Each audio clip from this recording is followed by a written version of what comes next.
আসসালামু আলাইকুম শিক্ষার্থীরা, এই মুহূর্তে তোমরা যারা আইসিটির এই ক্লাসটি দেখবে তাদের জন্য হচ্ছে সাজেশন স্বরূপ ক্লাস। আগামীকালকে এসেছি তোমাদের যাদের আইসিটি পরীক্ষা তাদের হাতে সময় খুবই কম। আমি তোমাদের জন্য শর্টকাট কিছু সিলেবাস মানে কিছু টপিকস বলবো, যে টপিকসগুলো থেকে প্রশ্ন হবেই হবে, এবং আমি 100% শিওর এই ক্যাটাগরির প্রশ্ন তোমরা এর আগে সলভ করেছো এবং আজকে যেটা জোরালোভাবে প্রস্তুতি নিয়ে কালকে সকালে পরীক্ষা দিতে যাবা। সো ওই সকল শিক্ষার্থীরা একটু খেয়াল করবা, জাস্ট আমি হাইস্ট 5 মিনিটের মধ্যে এটা শেষ করবো, ঠিক আছে? সো প্রথমত তৃতীয় চ্যাপ্টার একটু খেয়াল করবো শিক্ষার্থীরা। তৃতীয় চ্যাপ্টারে কি রয়েছে? এখানে রয়েছে সংখ্যা পদ্ধতি ও ডিজিটাল ডিভাইস। এখন সংখ্যা পদ্ধতি থেকে বরাবর সবচেয়ে বেশি আমাদের হবে প্রশ্ন, সেটা হচ্ছে নাম্বার 1, সেটা হচ্ছে 2 এর পরিপূরক। শিক্ষার্থীরা 2 এর পরিপূরকটা সংখ্যা পদ্ধতি থেকে 1000% আমি গ্যারান্টি দিয়ে দিলাম এটা আসবেই। সো এটা একদম ক্লিয়ার কাট। এখানে কথা হচ্ছে 8 বিট রেজিস্টার 16 বিট রেজিস্টার পর্যন্ত আসতে পারে। দুইটা জিনিসের মানে বেসিক টু অ্যাডভান্স আজকে রাতে এই মুহূর্তে শেষ করবা। নাম্বার 2 যে জিনিসটা আসবে সেটা হচ্ছে সংখ্যা রূপান্তর। সংখ্যা রূপান্তর এটা আমি আগেও বলেছি, এখনো বলি, যে ধরনের মানে সংখ্যা রূপান্তর করতে হবে। সংখ্যা রূপান্তর 100% প্রশ্ন হবেই হবে সংখ্যা রূপান্তর, ঠিক আছে শিক্ষার্থীরা? এরপরে যাও তৃতীয় চ্যাপ্টারে আর যে টপিকসটা পড়তে হবে সেটা হচ্ছে গেট পড়তে হবে। মানে এক কথায় হচ্ছে গেট বাস্তবায়ন। গেট বাস্তবায়ন অনেকেই এই জায়গাটা বুঝতে সমস্যা হয়, স্যার গেট বাস্তবায়ন কিভাবে করব? গেট বাস্তবায়ন যদি প্রবলেম থাকে তাহলে আর আজকে রাতে গেট বাস্তবায়ন দেখা দরকার নাই, এটা লাল কালি মেরে বাদ দিয়ে দেবা। তারপরে 4 নম্বরে যেটা পড়তে হবে সেটা হচ্ছে আমাদের সবচেয়ে ইম্পর্টেন্ট, সেটা সরলীকরণ।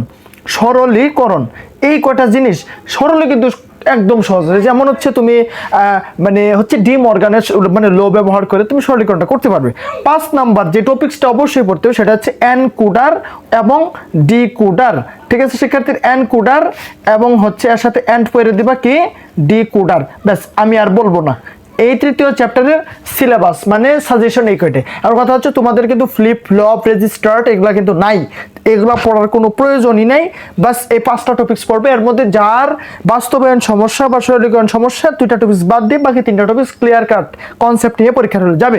এরপরে যাও অধ্যায় হচ্ছে 4, চতুর্থ চ্যাপ্টার সুপার সাজেশন। একদম HTML থেকে পুরো একটা সৃজনশীল অ্যান্সার করতেই হবে। এখন HTML এর মেইন জিনিস যেটা সেটা হচ্ছে টেবিল ট্যাগ আসবে, এটা 100% শিওর টেবিল ট্যাগ আসবে। এখন টেবিল ট্যাগের সাথে প্রাসঙ্গিক যে জিনিসগুলো আসছে যেমন হচ্ছে ক্যাপশন ট্যাগ, তারপরে টি হেড টি বডি ইত্যাদি, আমি অনেক ক্লাস নিয়েছি, তোমরা এগুলো কিন্তু ক্লিয়ার একদম করে তারপর এক্সাম হলে যাবে। নাম্বার 2 আমি বেশি দিব না, একদম শর্টকাট, যেগুলো থেকে 1000% আমার একদম ফুল কনফিডেন্স প্রশ্ন হবে। নাম্বার 2 লিস্ট ট্যাগ লাগবে, লিস্ট ট্যাগ এটা শিখতেই হবে এবং আজকে রাতে এখন এই মুহূর্তে শেষ করে দেওয়া। 3 নাম্বার HTML থেকে আরেকটা মেজর প্রবলেম যেটা বরাবরই প্রশ্ন হয় সেটা হচ্ছে আমাদের অ্যাঙ্কর ট্যাগ বা আমরা যেটাকে বলি লিঙ্ক ট্যাগ। এই যে লিঙ্ক ট্যাগ, লিঙ্ক অথবা এরপর হচ্ছে ইমেজ ট্যাগ, এই দুটা ট্যাগের ব্যবহার সবচেয়ে বেশি হবে। ইমেজ ট্যাগ, ঠিক আছে শিক্ষার্থীরা? গেল 4 নাম্বারে আরেকটা জিনিস ওয়েবসাইট কাঠামো। ব্যাস, আর দিব না। ওয়েবসাইট কাঠামো, 4 ধরনের ওয়েবসাইট মানে কাঠামো রয়েছে, তোমরা কিন্তু জানো। এই যেমন হচ্ছে এই যে ট্রি কাঠামো, হ্যাঁ, তারপরে হচ্ছে মানে লিনিয়ার কাঠামো, এগুলা কাঠামো 4টা মানে ওয়েবসাইট কাঠামো রয়েছে, এগুলো শেষ করে অবশ্যই হলে যাইতে হবে।